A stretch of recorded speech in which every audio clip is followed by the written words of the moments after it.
Evo ljudi, sad idemo do moje škole, pa ću vam pokazati.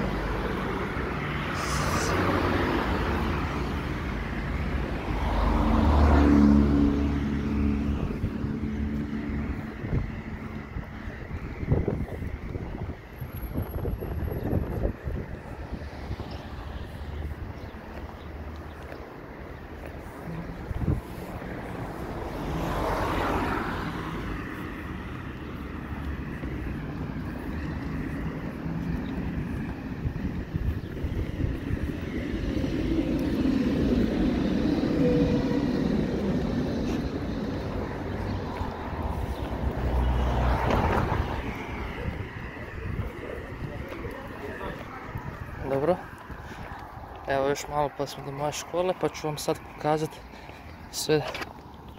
Malo ću vam ispričati o povijesti, ne o povijesti, možda budem ispričao malo o školi, samo malo.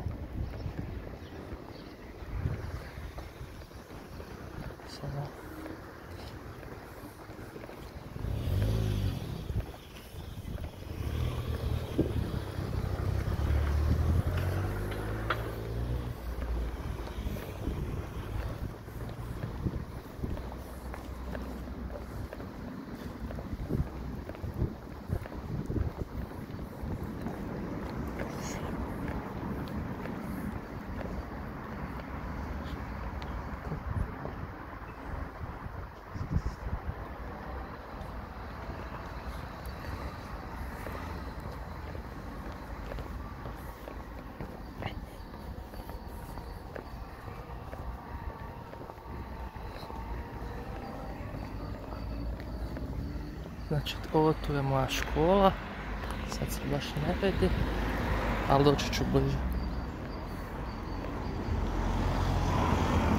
Znači, ovo tu, najljubite se svi. Znači, ovo tu je moja škola, u toj se školi proveo. Bila mi je najbolja, super. I bolja je škola, to je najbolja škola, bolja od Tesle. Sad će se svi pisati bolja je ova škola.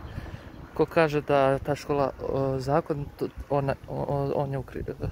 Ko kaže da škola nije zakon, da je u krivu. Da je sigurno je vara. Pa ćemo malo. Ja sad sam vam dosta pokazao, sad možemo ići dalje.